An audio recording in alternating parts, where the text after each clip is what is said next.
নমস্কার friends, info সেন্টারে আপনাদের সকলকে স্বাগতম। একটি মাত্র ইমেল, তারপরেই শুরু 60 দিনের কাউন্টডাউন। চাকরি হারালেই 60 দিনের মধ্যে কাজ পেতে হবে, না হলেই নাকি ছাড়তে হবে আমেরিকা। এআই এর যুগে বড় বড় কোম্পানি ছাঁটাইয়ের বদলে কি বদলে যাচ্ছে ভারতীয়দের স্বপ্ন? আর কেনই বা বিপাকে H1B ভিসাধারীরা? সত্যিই কি আমেরিকায় ভারতীয় আইটি কর্মীদের ভবিষ্যৎ অনিশ্চিত? আমরা জানবো আজকের ভিডিওতে।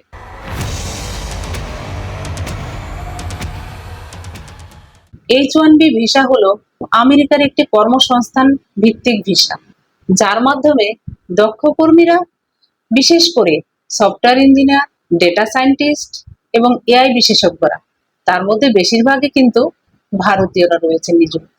আমেরিকার ইউএসসিআইএস বা মার্কিন নাগরিকত্ব অভিবাসন পরিষেবার নিয়ম অনুযায়ী H1B ভিসাধারী কোনো ব্যক্তি চাকরি হারালে 60 দিনের মধ্যে নতুন কোনো কাজ পেতে হবে, না হলে তাকে আমেরিকা ছাড়তে হবে, নতুবা H1B ভিসায় ট্রান্সফার করাতে হবে, নতুবা অন্যথায় চাকরি খুঁজতে হবে।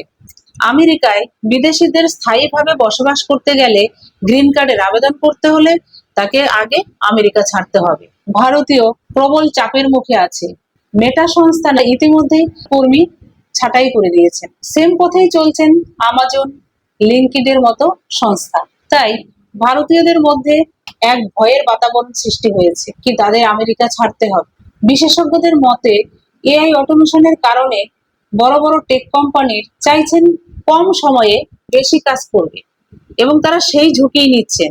সেজন্যই অনেক ভারতীয়রা চাইছেন কানাডা বা ইউরোপের মতো কোনো দেশে তারা স্থানান্তরিত হবেন, অর্থাৎ তারা অন্য কোনো কাজের জন্য সেখানে চলে যাবেন, বা B2 ট্যুরিস্ট ভিসাতেও তারা পরিবর্তন করতে চাইছেন। এই যে অভিবাসন নীতি এবং H1B ভিসা সম্পর্কে আপনাদের যদি কোনো মতামত থাকে তাহলে অবশ্যই জানাবেন। ভিডিওটি যদি ভালো লেগে থাকে অবশ্যই লাইক, কমেন্ট, শেয়ার করবেন।